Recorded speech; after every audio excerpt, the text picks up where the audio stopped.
Programme के इस हिस्से में एजाज अहमद चौधरी साहब हमारे साथ मौजूद हैं। साबिक सफ़ीर हैं और सेक्रेटरी खारजा भी रहे हैं और बहुत ज़्यादा फॉरेन अफेयर्स के ऊपर अथॉरिटी हैं। मैं इनको वार्मली वेलकम भी कहता हूं। और चौधरी साहब, नई खबर ये है कि यमन के ऊपर भी इसराइल ने हमला कर दिया है और साथ साथ पाकिस्तान ने सिक्योरिटी कौंसिल का एमरजेंसी इजलास बुलाने की रिक्वेस्ट कर ली है। तो ये फरमाइएगा, ये कतर के ऊपर हमला ये अंधेरे में हुआ है या फिर कतर गवर्नमेंट जो है वो वाकफ थी इससे और अमेरिकन इससे वाकफ थे और जानबूझ के ये किया गया? आपकी अपनी विजडम क्या कहती है? मेरी विजडम ये कहती है कि इजराइल कोई ऐसा काम नहीं करता जब तक अमेरिका की आशीर्वाद ना हो। जहां तक कतर का ताल्लुक है, कतर किसी लेने देने में नहीं है। कतर का की मजाल ही नहीं है कि वो क्या कर सके उसके ऊपर। मेरा नहीं ख्याल वो कतर को पूछते हैं। उन्होंने तो उस वक्त उनको फोन किया जब already attack was under way और ये जहाज वहां से उड़ के आए हैं। अभी मैं कहीं ट्वीट पढ़ रहा था, उसकी तफसील थी कि कौन कहां से रिफ्यूल हुए, अमेरिका के जहाजों से रिफ्यूल हुए। तो ये और इसराइल की तो जरूरत भी नहीं है, अगर अमेरिका ना साथ हो तो कुछ भी नहीं कर सकता। तो इस वजह से मेरा तो ये ख्याल है कि इसराइल एक ऐसा मुंह जोर बेलगाम घोड़ा बन गया है जिससे अब पूरे खित्ते को भी खतरा है। मैं समझता हूँ पूरी दुनिया को खतरा है। वो टॉम फ्रीडमैन ने न्यूयॉर्क टाइम्स में सही आर्टिकल लिखा था कि ये पराया बन गया है दुनिया भर का।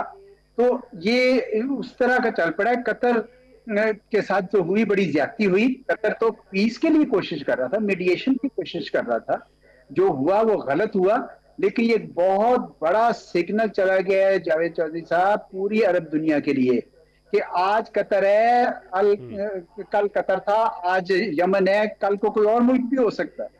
तो इनको अब ये जो जुबानी कलामी मजम्मत की बजाय मिलकर कोई लाया अमल तैयार करना चाहिए इसको। जी। और आप इसको न्यू नॉर्मल समझते हैं कि अब इसराइल किसी न किसी इस्लामी मुल्क पे ऊपर हमला करता रहेगा, अमेरिकन उसको सपोर्ट करेंगे और दूसरे मुल्क को वो पाबंद करेंगे कि आपने रिटेलिएट नहीं करना, आपने इसका बदला नहीं लेना? साहब, न्यू नॉर्मल तो ये बन गया है कि दुनिया का जो आलमी निजाम था वो दरम बरम हो चुका है। बैन अवी कवानीन की अब धज्जियां उड़ाई जा रही हैं। ये नया नॉर्मल है। ऐसे में हर मुल्क अपने तौर पर है। तो चुनाचे इसराइल जो ये समझता है कि मैं धौंस की, बैन अवी कानून तो है, कोई नहीं रोकेगा कौन। तो धौंस के जरिए उसने अपने इर्द गिर्द सारे मुल्कों को न्यूट्रलाइज कर रहा है। एक ग्रेटर इसराइल का नक्शा लिए फिरते हैं जनाब नेतन्याहू साहब अपनी जेब में। और आपने अक्सर देखा कि उसमें तो ये सारे मुल्क प्लस सऊदी अरब का भी ऊपर वाला काफी हिस्सा उसमें शामिल उन्होंने किया हुआ है।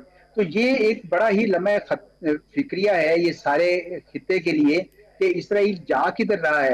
ये सही आपकी बात कह रहे हैं कि जनाब अब ताकत की जबान है तो उसमें फिर कोई दूसरा मुल्क आगे रिएक्शन ना करे। लेकिन यहाँ मैं थोड़ा सा इख्तलाफ करता हूँ। दुनिया में जिस जिस मुल्क में हिम्मत होती है ना रिएक्शन करने की, वो करता है। और अगर आप किसी पे इतना डिपेंडेंट हो जाएंगे तो फिर आप कर नहीं सकते हैं। मैं आपको बताऊं कि पाकिस्तान ने मई 2025 में रिएक्शन किया था ना।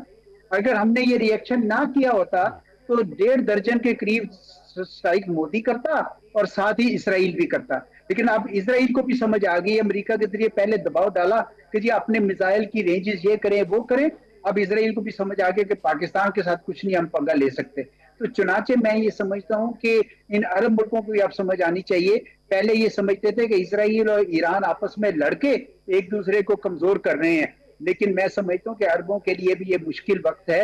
इनको अब बैठ के, पहले इजलास हुए इस जद्दा में इधर उधर, लेकिन उसमें जुबानी कलामी है ना जी। जब तक इसराइल को कोई रिएक्शन ना आए, डिप्लोमेटिक जिन्होंने रिलेशंस बनाई हैं वो तोड़े, जो तजारत करते हैं वो रोके, ताकि कोई तो पिंच हो ना उसको। फिर अभी तो ये समझता है कि जनाब ये सारे अब्राहम अकॉर्ड में आ जाएं और गाजा को मैं मार मार के उनको या तो खत्म कर दूं या पता नहीं क्या करूं। और वो अभी गाजा सिटी से नीचे धकेल रहे हैं सारों को। तो खुदा जाने ये दुनिया जो है ना ये क्या से क्या हो जाएगी। बहुत अजीबोगरीब किस्म का माहौल बना दिया इसराइल ने और अमेरिका को भी सोचना चाहिए। अच्छा, ये फरमाइएगा कि कतर के पास मिलिट्री इक्विपमेंट्स बड़े मॉडर्न हैं और ऐसे हैं कि जो किसी भी इस्लामी मुल्क के पास नहीं है। तो अगर उनके पास राफेल हैं या फिर अमेरिकन जहाज हैं, फिर उनके पास मिसाइल्स हैं, तो उन्होंने इस्तेमाल क्यों नहीं किए? जब उनके ऊपर अटैक हो रहा है तो ये जहाज उन्होंने धूप में खड़ा करने के लिए रखे हुए हैं। जी बिल्कुल आप सही कह रहे हैं, लेकिन मेरा नहीं ख्याल कतर के पास इक्विपमेंट तो है। लेकिन इतनी पॉलिटिकल विल हो या इतने उनके पास मैन पावर हो कि इनको ऑपरेट करके और वो एक जंग लड़ सकें। वो जंग तो सिर्फ ईरान ने ही लड़ी है, टू बी ऑनेस्ट, अभी तो। और उसके लिए भी बड़ा मुश्किल था, आसान काम नहीं था, लेकिन उन्होंने मिसाइल इतने बनाए थे कि लड़ ली। तो क्या इनके पास इतनी कुवत है? इक्विपमेंट होना एक बात है, उसी इक्विपमेंट को इस्तेमाल करके जंग लड़ना। तो मेरा ख्याल है कतर की तो यही ख्वाहिश होगी कि सारे अरब का कॉमन फ्रंट हो, पूरे गल्फ कंट्रीज का, क्योंकि ये खाली कतर का मसला है नहीं। तो इस वजह से ये उनका कोशिश तो यही होगी, और ये अमेरिका के जरिए ही इसराइल पर दबाव डाल सकते हैं। आफ्टर ऑल इन्होंने सबने अमेरिका को अड्डे दे रखे हैं, अमेरिका को एक कंसेशन दे रखी हैं, और अमेरिका अपनी तरफ से आशकशोई तो कर रहा है इनके साथ। लेकिन मेरा ये ख्याल है कि इनको अब यक जुबान होकर बड़ा कोई अमली कदम उठाना पड़ेगा इनको। कल अकेला कतर नहीं कर सकता जी, ये बेशक इक्विपमेंट जितना भी हो। मेरा तो अपना असेसमेंट यही। ठीक, लेकिन जो साहब यहाँ पे एक सवाल पैदा होता है कि क्या अरब उनके अंदर इतना पोटेंशियल है कि वो अमेरिका के साथ मत्था लगा सके, क्योंकि ज़ाहिर है अमेरिकन वो पावर हैं जिसकी वजह से इसराइल सब कुछ कर रहा है। अगर अमेरिका न्यूट्रल हो जाए तो उसके बाद इसराइल कभी ये कर नहीं सकेगा। तो क्या ये सारे अरब या इनके शहजादे या इनके बादशाह अमेरिका से टक्कर लेने के लिए तैयार हैं? देखिए, टक्कर लेने की जरूरत नहीं है। अब ये जो मुझे नजर आ रहा है वो ये है कि ये सारे जो ममालिक हैं ये अमेरिका की सिक्योरिटी अम्ब्रेला पे बैठे हुए थे। अब वो सिक्योरिटी अम्ब्रेला तो काम नहीं की है, इसराइल ने उसको वायलेट किया है। तो चुनाचे अब ये आहिस्ता आहिस्ता मशरक की तरफ देखना शुरू करेंगे, चीन की तरफ, रूस की तरफ। और ये अमेरिका को अब सोचना चाहिए कि ये खुद उनको धकेल रहा है दूसरी दूसरी कुव्वतों की तरफ। चीन ने भी, अब आपको पता है कि इकोनॉमिक मसल तो था ही, लेकिन 3 सितंबर की मिलिट्री परेड के बाद उन्होंने दिखा दिया कि हमारा मिलिट्री मसल भी अब डेवलप हो गया है। इसी तरह प्यूटिन ने भी, आपने देखा है कि उसने रशिया का कद काठ बड़ा ऊंचा कर दिया है, और वो अमेरिका के कहे सुने में भी अब नहीं है उस। तो वो भी अपना एक, अगर ये दोनों मिलकर अरबों के लिए कोई, और आपको पता है रशिया की तो पहले भी बड़ी इनरोड्स थी मिडल ईस्ट में। तो ये, मुझे ये लगता है कि अब इनका झुकाव आहिस्ता आहिस्ता मशरक की तरफ होगा, क्योंकि अमेरिका का सिक्योरिटी अम्ब्रेला जो पहले मिला हुआ था वो अब इतना रिलायबल रहा नहीं।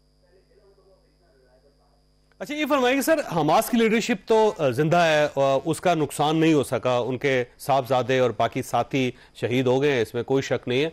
लेकिन जब क़यादत को आप कुछ नहीं कर सके तो अब हमास जो है वो किस तरह रिएक्ट कर सकता है इस पर? हमास के पास क्या कुव्वत रह गई है जी? देखे ना, उनके लोगों को वो मार रहे हैं और उनको वहां से फ्री कर करके साउथ में जमा कर रहे हैं, क्रैम्प जगह पे ना, वहां पे उनके पास रहने को है जगह ना कुछ है। और उधर वो ऊपर सेटलमेंट्स बनाएंगे या रिवीरा या जो भी ट्रंप साहब और नेतन्याहू साहब चाहते हैं। तो ये लोग, अब मैं नहीं समझता कि इनके पास कोई इतनी ज्यादा किसी किस्म का भी कोई यानी रिएक्ट करने के पास कोई इनके पास स्पेस मुझे नजर नहीं आ रही है किसी किस्म की। और ये फरमाइए सर, ये कहीं ऐसा तो नहीं लगता कि इसराइल जानबूझ के उन तमाम मुल्कों को हिट कर रहा है जिनकी फौज तगड़ी है, और वो चाहता है कि पूरी मुस्लिम उम्मा के पास कोई तगड़ी फौज नहीं होनी चाहिए? देखिए, कतर के ऊपर जो हमला है और यमन के ऊपर हमला, दो फर्क हमले हैं। कतर में तो पैगाम था, एक सिग्नल था कि आप ये जो पनाह दी हुई है इनको अमन के प्रोसेस के नाम पर ये मत कीजिए, और आइंदा भी कोई इसराइल के खिलाफ अगर कोई आके यहाँ पे बैठेगा हम बर्दाश्त नहीं करेंगे। तो उनको तो सिग्नल किया, मेरा नहीं ख्याल उनके खिलाफ जंग है। लेकिन यमन के खिलाफ तो बाकायदा जंग है, क्योंकि यमन के जो लोग हैं उन्होंने इस तो हमले किए हैं जहाजों पर, बहरी जहाजों पर, तो वहां पे तो बाकायदा जंग है। लेकिन यमन के पास भी कहाँ इस्तिताअत है साथ इस किस्म की जंग करने की।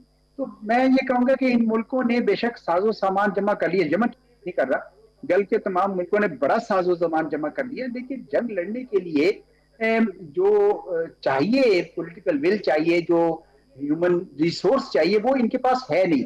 तो ये लोग वैसे ज़हीन लोग हैं, ये कोई ना कोई यकीनन रास्ता निकालेंगे, फिर आप कोई कंसेशन देंगे और आहिस्ता आहिस्ता मशरिक की तरफ इनका झुकाव बढ़ता चला जाएगा।